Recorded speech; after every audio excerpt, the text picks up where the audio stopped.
द्विविमीय सदिश क्या है? वैसा सदिश जो दो विमा में रहे। दो विमा का मतलब क्या हुआ? सुनो,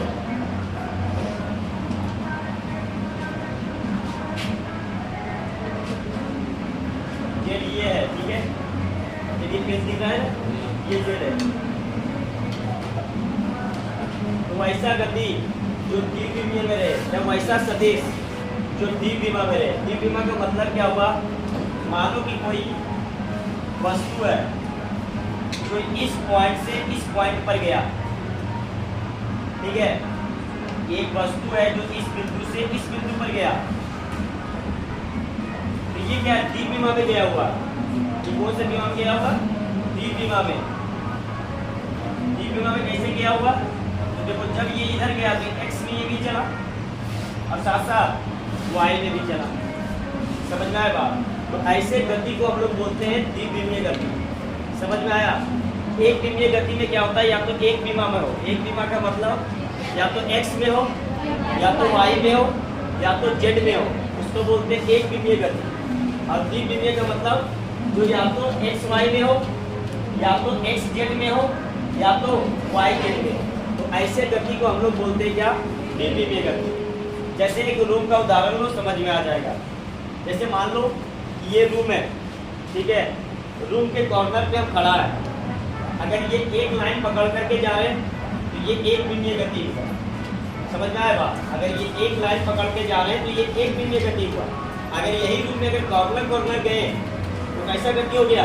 द्विविमीय गति हो गया। तो द्विविमीय कितना चला? मान लो कि ये दूरी चला x, और मान लो कि ये दूरी चला y, तो ये कितना चला? तो इसमें कितना गया? xi। समझ में आया बात? y में कितना चला? तो yj। तो ये द्विविमीय गति हो गया। समझ में आया? x में इतना दूरी पे चला, इस दूरी को क्या माने आप? x माने। y में कितना चला? ये दूरी चला, तो y को हम लोग क्या लिखते हैं? yj। i क्या बताता है? i बताता है कि x के दिशा को बता रहा है, और j क्या बता रहा है? y के दिशा को बता रहा है। तो इसका दूरी अगर लिखे, इसका वेक्टर को अगर निरूपित करें तो क्या करेंगे? r वेक्टर बराबर xi प्लस y। इसी प्रकार से दूसरा हो सकता है, ठीक है, z तो ये है, ये z है, कल बताए थे हम। मान लो कि कोई दूरी इधर चला, ये इस प्रकार से, मान लो कि जब यहाँ पे आया तो ये चला x में कितना? xi। अब मान लो कि ये क्या z है, तो z में कितना चला? z के। तो इसको हम लोग लिखेंगे क्या? r बराबर xi प्लस z के। इसी प्रकार से हम लोग लिख सकते हैं इसका y और z का लिख सकते हैं, y और z का लिख सकते हैं। मान लो कि कोई वस्तु यहाँ पर था जो इस पॉइंट पे आ गया, समझो, देखो इधर, इस पॉइंट पे आ गया तो y में चला होगा और साथ साथ z में भी चला होगा। तो इसको हम लोग क्या लिख सकते हैं? r बराबर yj प्लस z के। तो ऐसे गति को हम लोग बोलते हैं द्विविमीय गति। समझ में आया बात? ऐसे गति को क्या बोलते हैं हम लोग? द्विविमीय गति बोला जाता है, ठीक है। और द्विविमीय गति का बहुत सारा उदाहरण है। जैसे मान लो कि कोई बॉल को फेंक रहे हैं प्रक्षेप गति से, वही बॉल को इस प्रकार से फेंक दिए। मान लो कि एक बॉल है, इसको डायग्राम से समझो।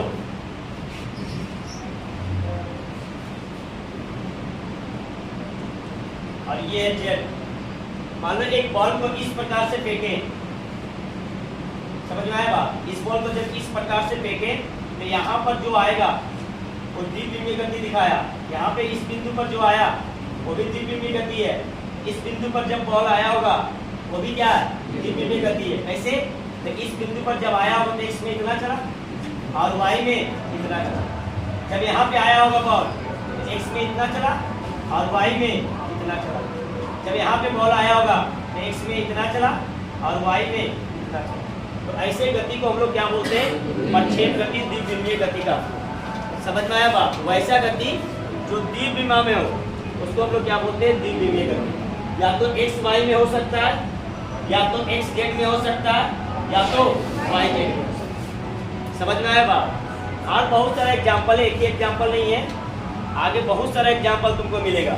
अभी एक एग्जाम्पल केवल बताएं प्रक्षेप गति का, ठीक है। जबकि गति स्टार्ट हो जाएगा तुम्हारा चैप्टर, इसके बाद गति स्टार्ट होने वाला, तो उसमें बहुत सारा गति ऐसा आएगा जो द्विविमीय गति होगा, ठीक है। तो इसको नोट कर लो, डायग्राम वगैरह बना लो। हटा दें इसको। तीसरा त्रिविमीय सदिश, वैसा सदिश जो तीनों विमा में हो, जो तीनों विमा में हो, ऐसे सदिश को हम लोग क्या बोलते हैं? त्रिविमीय सदिश बोला जाता है। जो x में भी होगा, y में भी होगा और साथ साथ z में भी होगा, तो वैसे सदिश को हम लोग बोलते हैं त्रिविमीय सदिश। जैसे समझो, देखो ये है x, ये है y और ये है z ये है। समझो ध्यान से, मान लो कि कोई वस्तु है, वो यहाँ से इस पोजीशन पर आ गया, समझ में आया बात? वो यहाँ से इस पोजीशन पर आ गया, तो जब इस पोजीशन पर आया तो x में भी कुछ चला और y में भी कुछ चला और साथ साथ z में भी कुछ चला। तो ऐसे गति को हम लोग क्या बोलते हैं? त्रिविमीय गति। जैसे पक्षी की गति, जितने भी पक्षी होता है वो कैसा गति करता है? त्रिविमीय गति करता है। वो x में भी चलता है, देखो पक्षी क्या होता है, कहीं सीधा गया, थोड़ा सा टेढ़ा होता है और आकाश में भी चला जाता है। मतलब उसमें लंबाई भी होता है, लंबाई भी तय करता है, चौड़ाई भी तय करता है और साथ साथ ऊंचाई भी जाता है। तो पक्षी की गति क्या कहलाता है? त्रिविमीय गति। जैसे पतंग वगैरह उड़ाते हैं, तो पतंग का गति भी क्या है? त्रिविमीय गति है। मान लो कि पतंग को इस कॉर्नर से लेकर के उड़ा रहे, समझो ध्यान से, उस कॉर्नर पर है और वहाँ पे पतंग लिए हुए और वहाँ से उस पतंग को उड़ा रहे हैं, तो तिरछे गया, तिरछा गया ना। तो तिरछा जाने का मतलब क्या हुआ कि x में भी चला और y में भी चला और जितना ऊंचाई गया वो z में भी चला। समझ में आया बात? इसे यहाँ पे एग्जाम्पल लिख लो, पक्षी की गति, पक्षी की गति, पतंग की गति, पतंग की गति, ये सबके सब क्या है? त्रिविमीय। इसको लिखेंगे कैसे? कैसे लिखेंगे? तो r बराबर, मान लो x में चला तो xi और y में चला तो yj और z में चला तो zk। ये त्रिविमीय गति है। इसको लिखने का मतलब ही है ये त्रिविमीय गति होती है। इसको कहीं पे लिखा हुआ है बुक में, कहीं पे देखना, बहुत जगह पे मिलेगा। तो ये लिखने का मतलब ही हुआ ये त्रिविमीय गति हो गया, ठीक है। मतलब x में भी चला, y में भी चला और z में भी चला।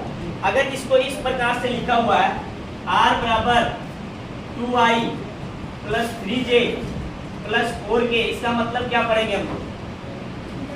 इसका मतलब क्या पढ़ेंगे? क्या पढ़ेंगे कि x में मान लो 2 मीटर गया और y में 3 मीटर गया और z में 4 मीटर गया। मतलब 2 मीटर लंबाई और 3 मीटर चौड़ाई गया और 4 मीटर ऊंचाई। इसका मतलब ये होता है। समझ में आया बात? क्लियर है? तो कहीं पे भी ये चीज लिखा हुआ है, समझ जाना ये त्रिविमीय गति है। लंबाई भी तय किया, चौड़ाई भी तय किया और साथ साथ ऊंचाई भी तय किया। तो ये हो गया तुम्हारा विमा के आधार पर सदिश को 3 भाग में बांटा गया था। अब हम लोग पढ़ने जा रहे हैं सदिश का जोड़। सदिश का जोड़ पढ़ेंगे, जोड़ घटाव, और उसके बाद हम लोग पढ़ेंगे सदिश का गुना। समझ में आया बात? ये दोनों बढ़िया से समझना है। तो सुनो, अगर हम तुमसे क्वेश्चन पूछे, सुनो ध्यान से, मैंने एग्जाम्पल समझ लो, एग्जाम्पल से समझ में आएगा।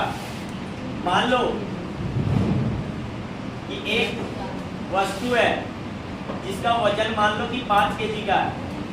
कितने केजी का? 5 केजी का वस्तु है।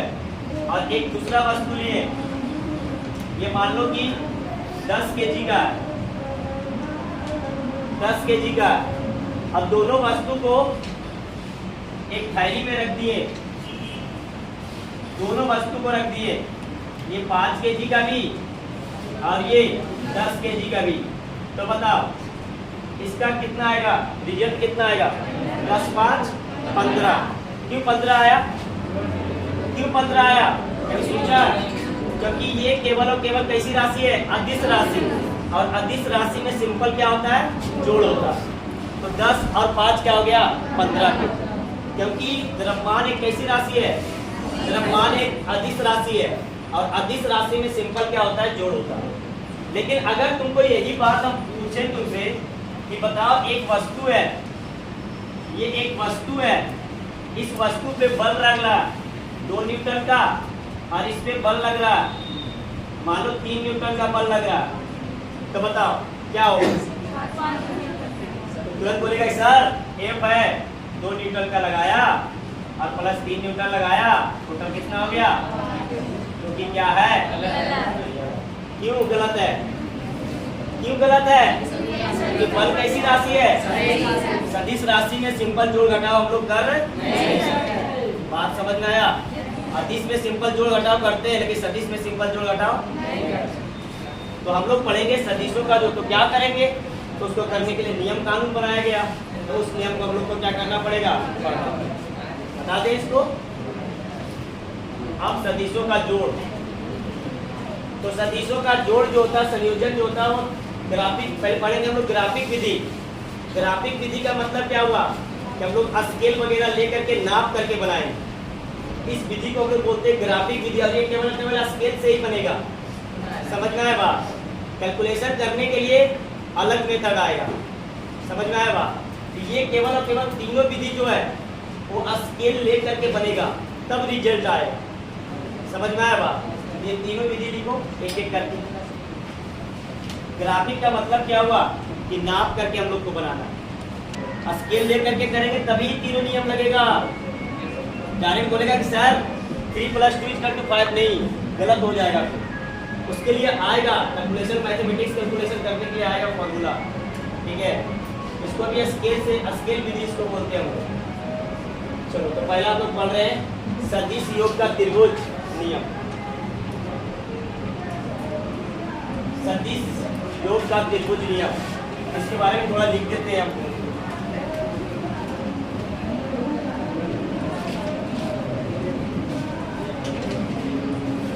पहला सदिश के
इस चीज को एकदम दिमाग में बैठा लेना कि जो बता रहे हैं, ठीक है?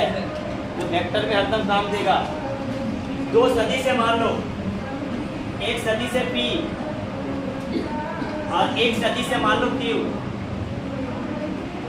एक सदिश क्या है? P और एक सदिश क्या है? Q। पहला सदिश मान लो P है और दूसरा सदिश क्या है? Q है। अब हम इसको क्या क्या कर रहे हैं? त्रिभुज के नियम से दोनों को क्या कर रहे हैं? जोड़ रहे हैं। तो कल ये चीज बताए थे, अगर याद करो, ये सदिश P है तो कल बताए थे ये मुक्त सदिश है, कहीं पे फिक्स है नहीं है, तो इसको भी पीछे कर सकते हैं थोड़ा सा और इसको भी थोड़ा सा इधर शिफ्ट कर सकते हैं। बात समझ आए? कल क्या बोले हम? मुक्त सदिश के बारे में बताए कि मुक्त सदिश जो है या तो इसको ऊपर लेकर के जाओ समानांतर, या तो इसको नीचे लेकर के जाओ, या तो ये सदिश है इसको ऊपर या तो इसको नीचे।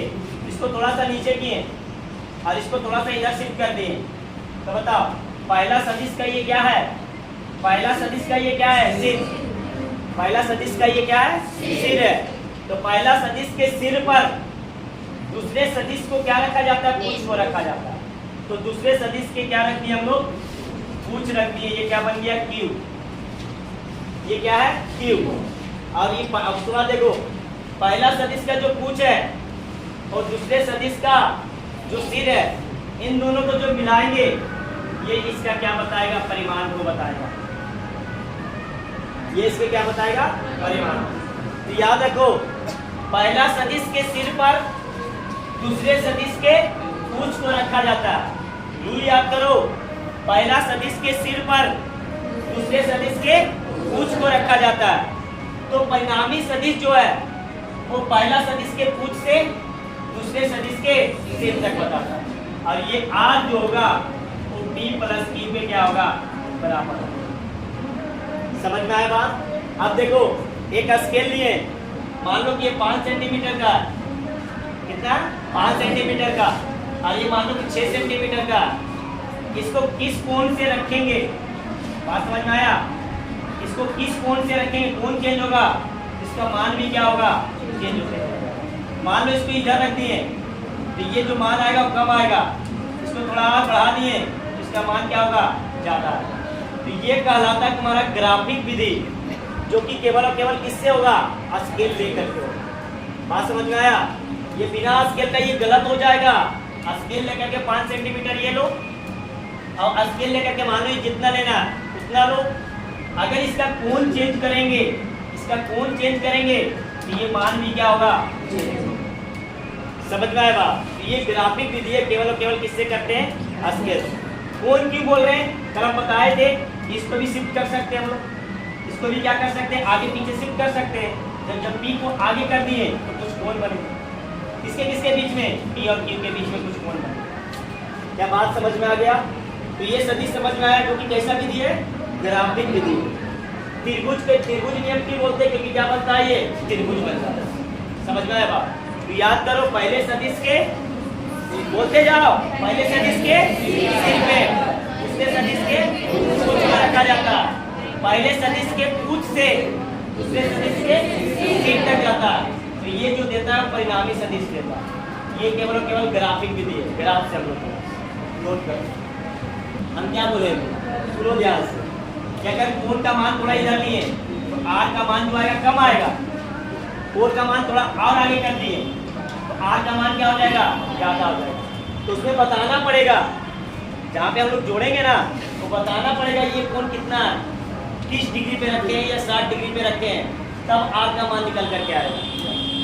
तो खुद से बताना पड़ेगा। समझ में आया बात?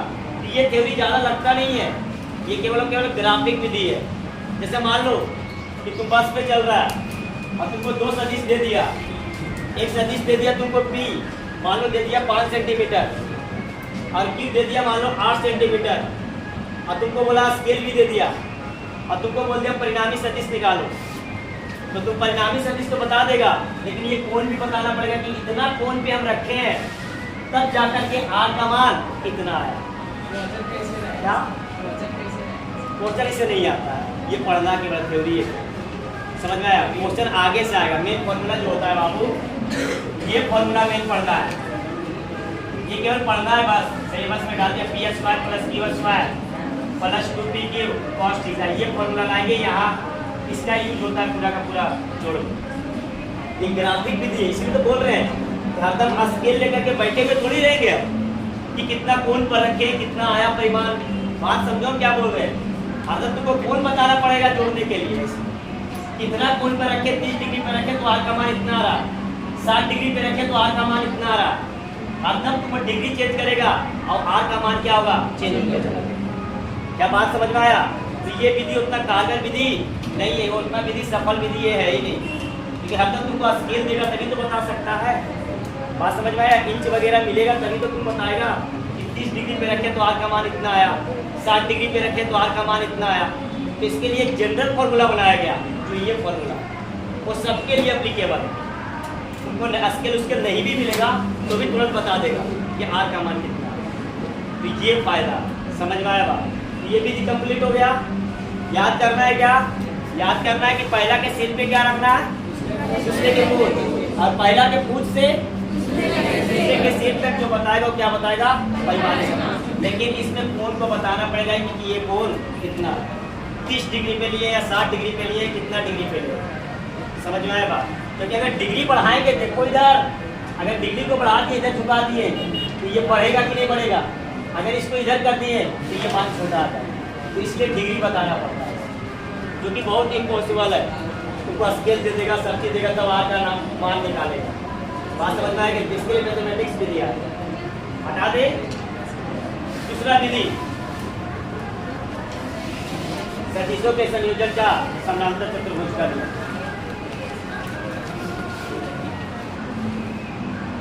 तो सदिशों के नियम का समानांतर चतुर्भुज का नियम देखो, समानांतर चतुर्भुज है, ये आसन कोण है, सॉरी आसन भुजा, ये क्या है, आसन भुजा, पढ़ा है ना, आसन भुजा। सुनो, मान लो कि एक सदिश है, ये P, और एक दूसरा सदिश, ये मान लो Q है। तो देखो हम लोग पढ़ क्या रहे हैं, हम लोग पढ़ रहे हैं ग्राफिक विधि। तो P बनाए और क्या बनाए, Q बना दो। अब हम लोग को बनाना क्या है, समानांतर चतुर्भुज का नियम। तो समानांतर मतलब इसको बनाना क्या है, चतुर्भुज बनाना है। तो चतुर्भुज बनाने के लिए बताया कि इसको हम लोग क्या कर सकते हैं, समानांतर शिफ्ट कर सकते हैं। क्यों कर सकते हैं समानांतर शिफ्ट, क्योंकि ये कैसा सदिश है, मुक्त सदिश है। तो मुक्त सदिश से जब इसको समानांतर करेंगे तो कुछ इस प्रकार से आया ना, और ये चीज आ गया ना, और इसको भी समानांतर कर सकते हैं। ये चीज इधर आया, तो इसका जो कर्ण है, इसका जो कर्ण है वो बताता है क्या, आर बताता है। या तो इधर से आर निकालेंगे तो P प्लस Q, या इधर से आर निकाल लो, वो भी क्या आएगा, वो भी क्या आएगा, P प्लस Q। तो दो भुजाओं का योग है ना, एक भुजा P था और ये भुजा क्या था, Q। तो इन दोनों का जोड़ त्रिभुज के नियम से अभी बताएं, ये त्रिभुज ही तो बन रहा है, ये क्या बन रहा है, त्रिभुज बन रहा है। तो बताए थे P आर बराबर क्या होगा, P प्लस Q। लेकिन इसमें देखना पड़ेगा कि कितना कोण पे लिए। बात समझ में आया? फिर सेम चीज है, जब ये P है तो ऊपर जब इसको शिफ्ट कर दिया तो ये भी क्या बनेगा, P बनेगा। और जब ये Q है तो इसको समानांतर शिफ्ट कर दिए तो ये भी क्या बनेगा, Q बनेगा, क्योंकि मुक्त सदिश है। मुक्त सदिश के बारे में बताए थे हम, ठीक है। अब इस दोनों का जो कर्ण है वो भी कितना आएगा, P प्लस Q, और इन दोनों का जो कर्ण है वो भी क्या आएगा, P प्लस Q। ये भी दो त्रिभुज को मिलकर के क्या बन गया, समानांतर चतुर्भुज। क्या बात समझ में आया? ये भी ग्राफिक विधि है, ग्राफ से ही हम लोग निकालते हैं। ग्राफ का मतलब समझ में आया? ये मान लो 5 सेंटीमीटर और ये मान लो 6 सेंटीमीटर, तो तुमको कोण भी बताना पड़ेगा कि कितना कोण पे ले रहे हैं तो आर का मान आ रहा है। अगर कोण चेंज करेंगे, कोण चेंज करेंगे तो आर का मान भी क्या आएगा, अलग आएगा। समझ में आया बात? ये ग्राफिक विधि है, केवल केवल स्केल से ही हो सकता है, ठीक है, इसको नोट कर लो। इसमें उतना ज्यादा फोकस नहीं करना है, पढ़ना है, बता रहे हैं बस। जो मेन चीज है इसके बाद मैथमेटिक्स, उसको फोकस करें। बता दें। चलो तीसरा, बहुभुज का नियम। बहुभुज का मतलब क्या हुआ, बहुभुज का मतलब क्या हुआ, अभी जितना भी बताएं, कितना के लिए बताएं, दो सदिश के लिए। अगर तुम्हारे पास 3 सदिश रहे, 4 सदिश रहे तो क्या करेगा, कुछ करना पड़ेगा ना। तो 3-4 सदिश को जोड़ने का नियम है, उसको बोलते हैं सदिश योग का बहुभुज का। जो 2 या 2 से अधिक सदिश को क्या करते हैं हम लोग, इससे जोड़ते। सदिश योग का बहुभुज का नियम। बहुभुज का मतलब होता है बाबू, जहां पर 2 से अधिक सदिश रहे, 2 से क्या रहे, अधिक सदिश, वहां पे लगाना ये नियम। मान लो कि एक सदिश है, ये एक सदिश है P, और ये एक सदिश है Q, और ये एक सदिश है S। अब ये तीनों को बोल रहा है जोड़ने के लिए, तीनों को क्या बोल रहा है, जोड़ने के लिए बोल रहा है। इसी को बोलते हैं बहुभुज का नियम। तो कैसे जोड़ेंगे, तो सिंपल सा, हम लोग को दो को जोड़ने जानते हैं, 2 को जोड़ने जानते हैं ना।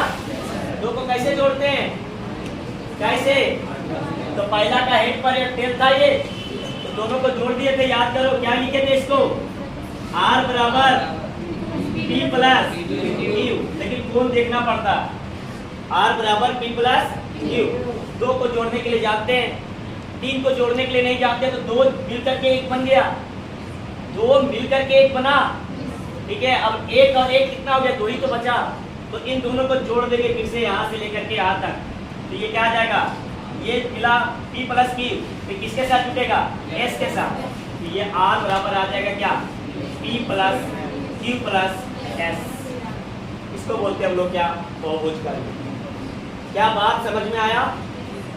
जैसे मान लो 3 ये था, हो सकता है 5 6 दे दे, हो सकता है कि 5 6 दे दे, ये P है और ये Q, ये मान लो S है, ये मान लो T है। इसको बोल दिया जोड़ने के लिए। कैसे जोड़ेंगे, कैसे जोड़ेंगे, दो दो करके, क्योंकि हम लोग जानते कितना का, 2 का जानते। तो बताओ ये दोनों को जोड़ेंगे तो क्या बनेगा, क्या बनेगा, R बराबर P प्लस Q बन गया, वो तो देखना पड़ेगा ही। उसके बाद ये दोनों को जोड़ेंगे, तो ये दोनों मिलकर के कितना बना, P plus Q, P plus Q किसके साथ जुटेगा, S के साथ, तो P plus Q plus S हो गया।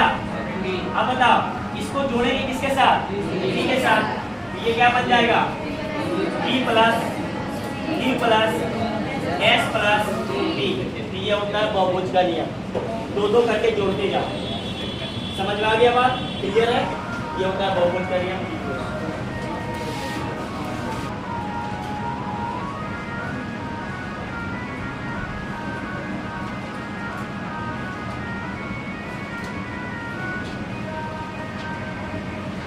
इसका पूछेगा कि बताओ परिणामी सदिश क्या होगा, परिणामी सदिश इतना करने की जरूरत नहीं है, सबको क्या करो, जोड़ दो।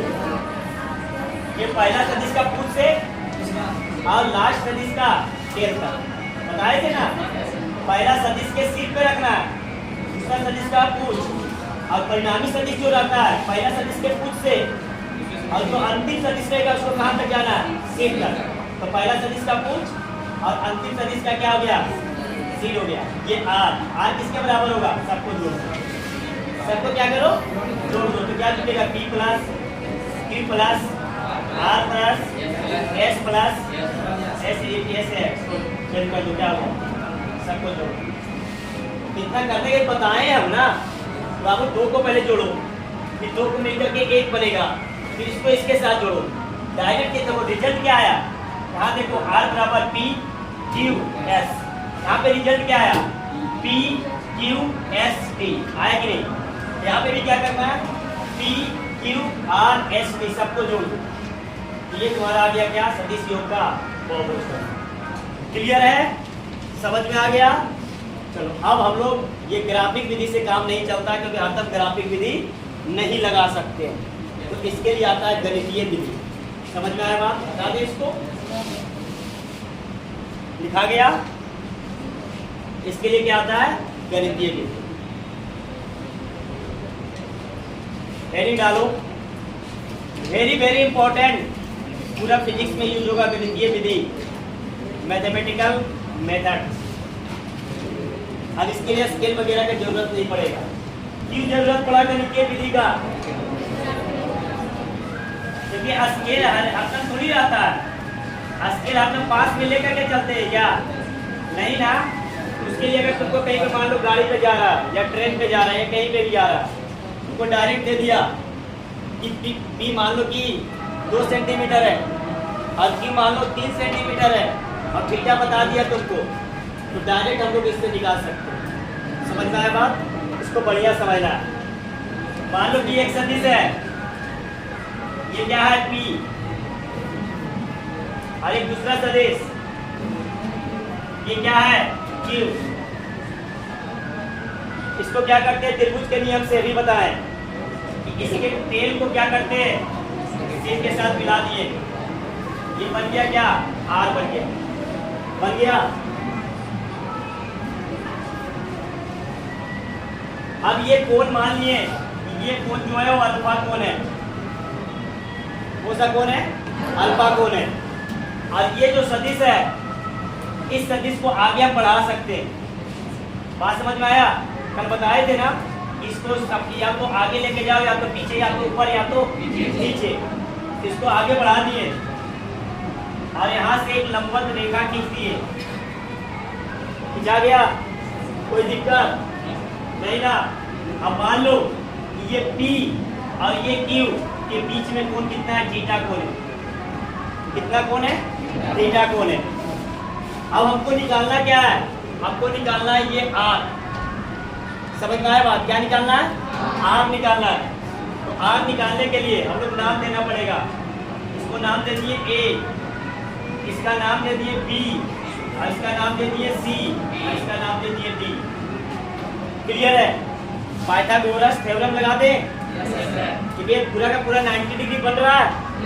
इससे पहले पाइथागोरस थ्योरम नहीं लगा सकते थे कि नहीं लगा सकते थे? क्योंकि 90 डिग्री नहीं बन रहा था। अब पाइथागोरस थ्योरम लगा सकते हैं। क्या लगाएंगे? लिख सकते हैं कर्ण का स्क्वायर, कर्ण का स्क्वायर बराबर आधार का स्क्वायर और प्लस लंब का स्क्वायर। कोई दिक्कत नहीं ना? अब बताओ, कर्ण का स्क्वायर को क्या माने? R सदिश। तो R सदिश क्लियर का स्क्वायर बराबर आधार क्या बना? आधार B बना। B कितना है? क्या बना? AC। अरे आधार क्या पूरा है ना? तो ये क्या होगा? AC का स्क्वायर अब प्लस लंब कितना?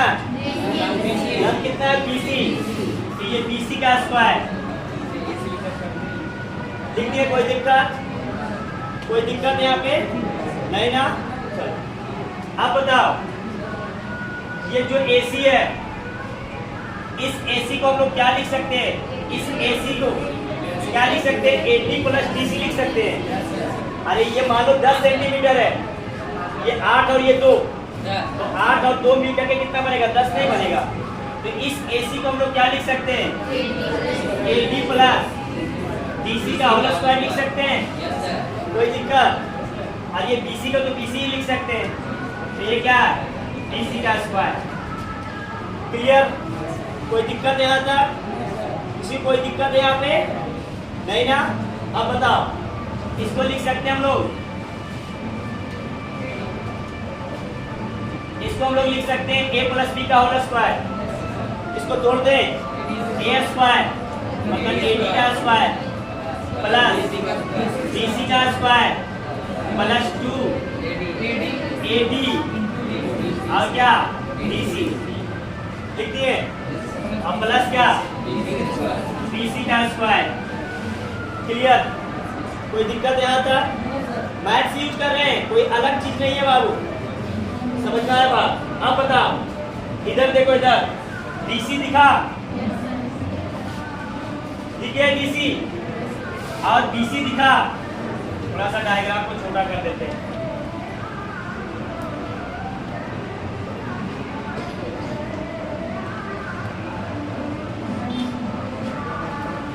देखो इधर, इसको देखो, DC स्क्वायर दिख गया? दिखा? और ये क्या है? BC। ये है BC और ये है BC। यहाँ पे कर्ण स्क्वायर लगेगा। इस त्रिभुज में, छोटा सा त्रिभुज में देखो, छोटा सा त्रिभुज दिख गया?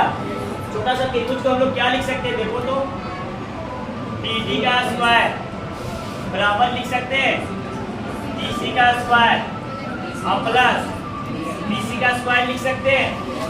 कोई दिक्कत है नहीं ना? अब बताओ, ये दोनों मिला करके हम लोग लिख सकते हैं BD का स्क्वायर। तो ये दोनों को मिला करके हम लोग क्या लिख दिए? BD का स्क्वायर। क्या कोई दिक्कत नहीं ना? क्या बोल रही है? क्या थीटा के सामने क्या होता है? थीटा के सामने होता है लंब। कर्ण क्या होता है? थीटा के सामने लंब, ये आधार और ये कर्ण। ठीक है, तो इसका ये कर्ण है, ये तुम्हारा क्या है? आधार है, और ये क्या है? लंब है। तो ये क्या होता है? कर्ण स्क्वायर बराबर लंब स्क्वायर प्लस आधार। तो मतलब इसके जगह पर हम लोग लिख सकते हैं क्या? BD का स्क्वायर। तो R वेक्टर AD का स्क्वायर और प्लस ये दोनों मिलकर के क्या बना, BD का स्क्वायर, और बचा क्या 2AD, और क्या बचा BC। कोई दिक्कत है यहाँ पर? यहाँ पे कोई दिक्कत नहीं ना? अब बताओ स्क्वायर है ना सबके, बताओ AD दिख गया। AD कौन सा वेक्टर है? P vector. तो AD के पर क्या रखते हैं? P का स्क्वायर। BD क्या BD पता है? BD क्या है? Q। तो इसको लिख सकते हैं Q का स्क्वायर। कोई दिक्कत? प्लस 2 AD कितना है? AD देखो, AD क्या है? P। अब बताओ DC पता है?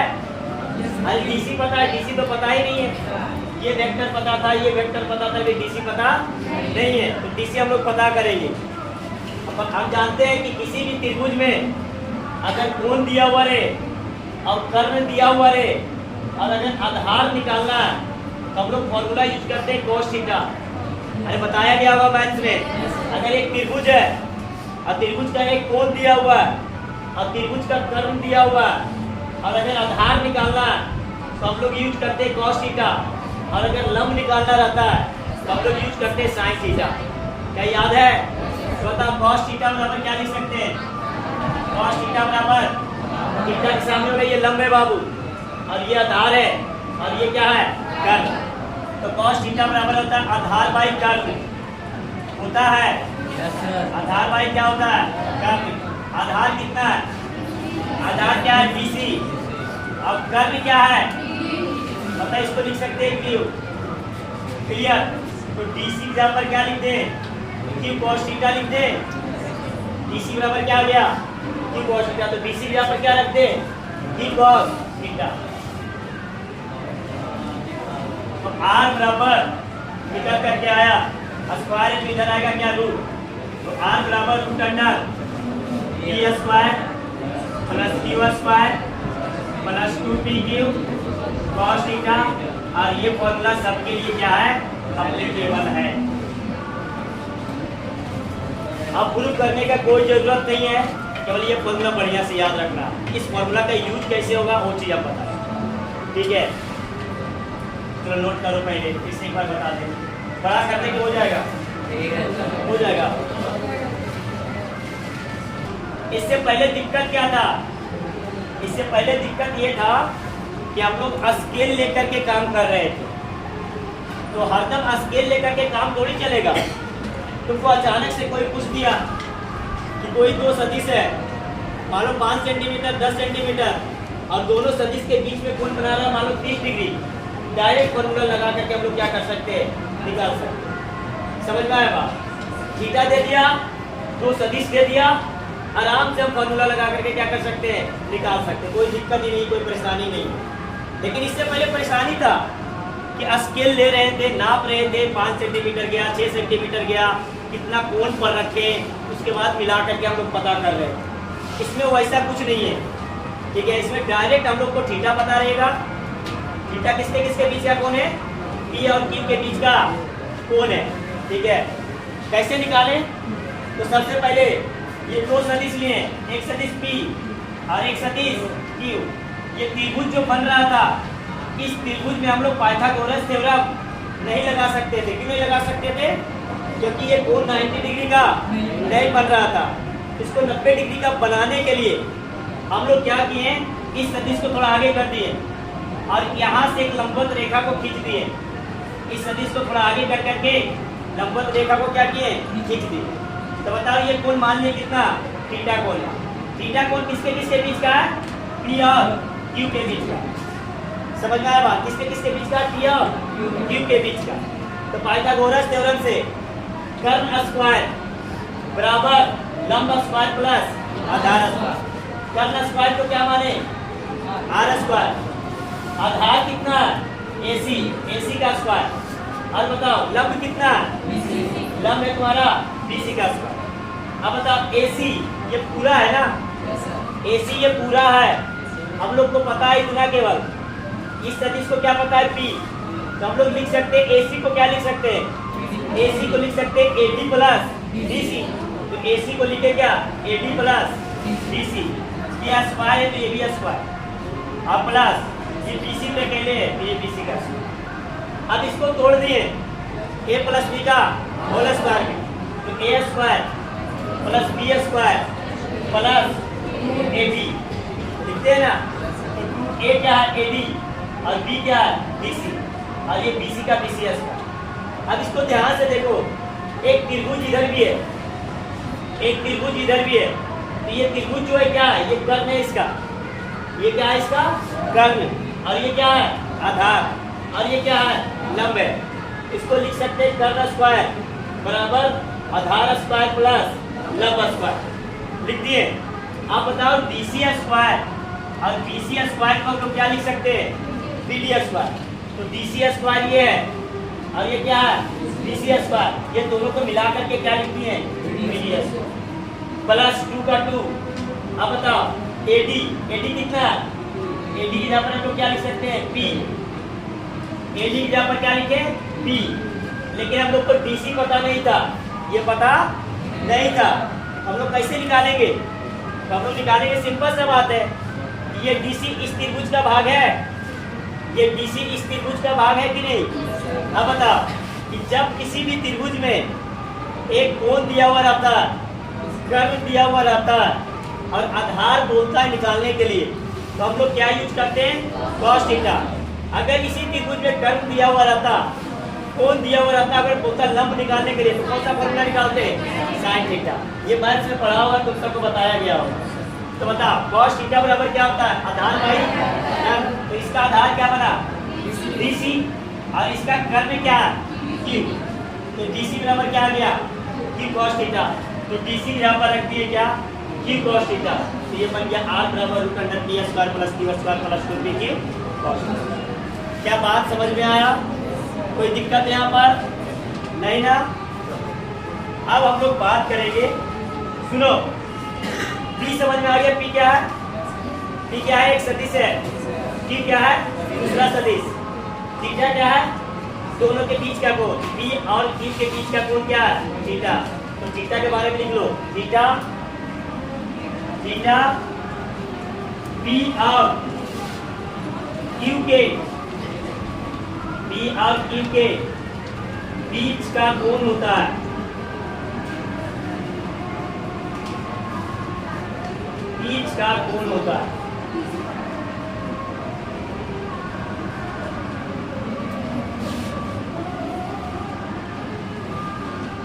अब बात करते हैं हम लोग थोड़ा दिशा का, ठीक है। ये परिमाण बताएगा, परिमाण का मतलब क्या हुआ, मान लो P ले लिया 2 सेंटीमीटर, मान लो Q ले लिया 3 सेंटीमीटर और थीटा दे दिया कि दोनों के बीच में कोण मान लो 30 डिग्री है, तो उसका बताएगा परिमाण। दिशा का चर्चा नहीं होती, ये केवल और केवल क्या बताता है परिमाण बताता है, परिमाण का मतलब अंक वगैरह में बताता है, ठीक है। दिशा निकालने के लिए हम लोग को दूसरा फॉर्मूला लाना पड़ेगा, ठीक है।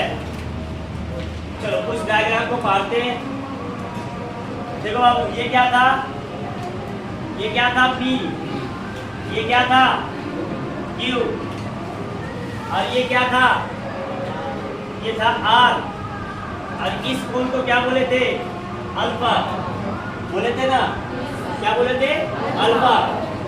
यहाँ से ये कोण कितना बनाया था थीटा बनाया था, क्लियर है। अब बताओ ये सबका नाम हो गया, इसका नाम दिए थे A, इसका नाम दिए थे B, इसका नाम दिए थे C और इसका नाम दिए थे D। सुनो ध्यान से, अब किसका चर्चा करेंगे दिशा का, डायरेक्शन का।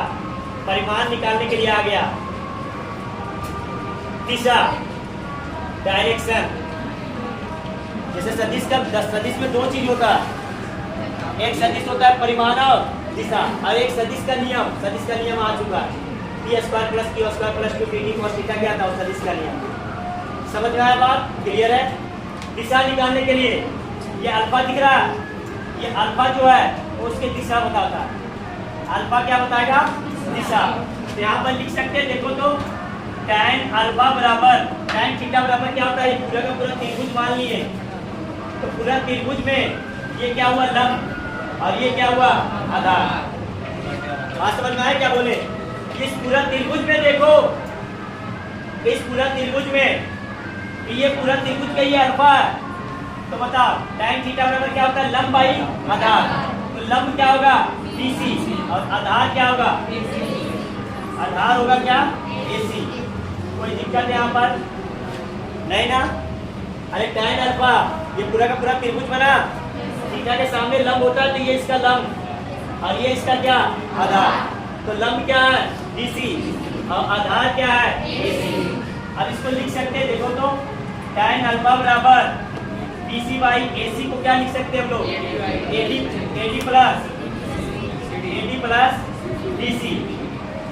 Plus BC। क्लियर है? अब बताओ, अभी निकाले BC निकाले नहीं निकाले? इस त्रिभुज में बताए थे, इसको देखो, इस त्रिभुज में अगर कोई त्रिभुज है, उसका थीटा और कर्म दिया हुआ और लंब बोल रहा है निकालने, तो कौन सा फॉर्मूला यूज करेंगे? Sine theta. तो बताओ साइन थीटा बराबर क्या होगा? लंब बाई कर्म। तो ये इसका लंब है, लंब क्या है? BC, और कर्म क्या है? Q। लिख देते हैं, तो BC बराबर क्या निकल कर क्या आएगा? Q sine theta. कोई दिक्कत इसमें? तो बताओ BC के यहाँ पर क्या लिखते हैं हम लोग? Q साइन थीटा, और AD दिख गया, AD क्या था? D था। अब BC अभी निकाले, BC निकाले थे? BC निकाले नहीं थे? सब भूल गया लगता। कहाँ गया? यहाँ पे निकाले, कितना था? Q cos theta. तो BC यहाँ पर रख देते हैं क्या? Q cos theta. तो ये रख दिए Q cos थीटा। तो ये इसका दिशा होगा अल्फा बराबर tan inverse Q sin theta, और by P plus Q cos थीटा। ये दिशा निकालने के लिए इसका यूज करते हैं हम लोग। इसके लिए दिशा के लिए, डायरेक्शन के लिए कैसे करेंगे न्यूमेरिकल में सब समझ में आएगा, घबराने का जरूरत नहीं है। ठीक है? तो परिमाण निकालने का हो और दिशा निकालने का ये नोट कर लीजिए। इस फॉर्मूला को थोड़ा देखते हैं हम लोग। देखो बाबू, ये अल्फा वगैरह निकालते हैं तो तुम सोच रहे हैं सर कैसे क्या हो गया? tan 30 डिग्री का मान कैसे लिखते हैं? थोड़ा सोचो। मान लो तुमको हम दे दिए, ये बताओ बाबू, चलो tan 45 डिग्री बराबर क्या होगा? tan 45 डिग्री बराबर 1 होता है। तो इसको हम लोग लिख सकते हैं 45 डिग्री बराबर tan इनवर्स 1। अरे उल्टा उधर जाएगा, ये उल्टा जाएगा तो इनवर्स में बनेगा। तो मतलब जब tan इनवर्स 1 आ गया तो मतलब अल्फा कितना आएगा? 45। तो ये कोण निकालना होगा। अब देखो ये जो कोण है वो कोण किसके किसके बीच का है, वो चीज देखो। ये अल्फा कोण किसके किसके बीच का है, इस चीज को पकड़ना है। अल्फा कोण दिखा, वो पहला सदिश और परिणामी सदिश के बीच का कोण होता है। अल्फा दिख गया, अल्फा किसके किसके बीच का कोण है? तो ये पहला सदिश P था और परिणामी सदिश R था, दोनों के बीच का कोण होता है कौन? अल्फा होता है। तो लिखो अल्फा, अल्फा लिखो, पहला सदिश और परिणामी सदिश के बीच का कोण होता है।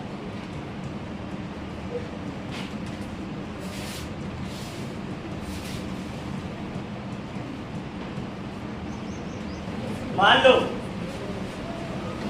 ये P है 5 सेंटीमीटर, ठीक है, ये पहला सदिश दे दिया, ये दूसरा सदिश दे दिया, मान लो 7 सेंटीमीटर। अभी ऐसे ही बता रहे हैं, ठीक है। मान लो कि अल्फा निकल करके आया 45 डिग्री।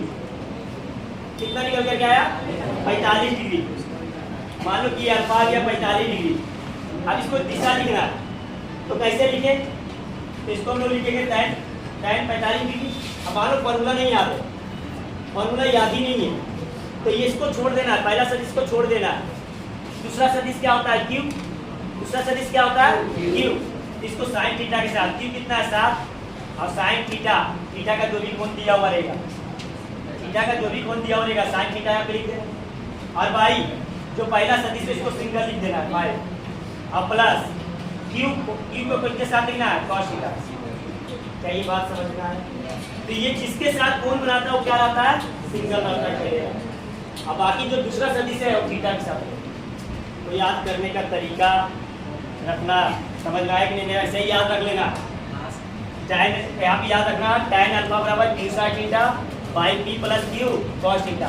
q क्या है, दूसरा सदिश, और p क्या है, पहला सदिश। जो पहला सदिश रहेगा वो अकेले रहेगा, और जो दूसरा सदिश रहेगा वो थीटा के साथ रहेगा। क्लियर है? समझ में आ गया? ये सब लिख लिया है। अल्फा किसके किसके बीच का कोण है लिख लिया है। तो दो फॉर्मूला आया। क्या क्या आया फॉर्मूला? परिमाण निकालने का फॉर्मूला r बराबर क्या आया, root under p square plus q square plus 2pq cos theta. और दिशा निकालने के लिए फॉर्मूला आया tan अल्फा बराबर q sin थीटा और by p plus q cos theta. इसको भूलना नहीं है बाबू। प्रूफ कैसे हुआ, अगर वो समझ गया तो बहुत बेहतरीन, और नहीं भी समझना है तो फॉर्मूला याद रखना। क्लियर?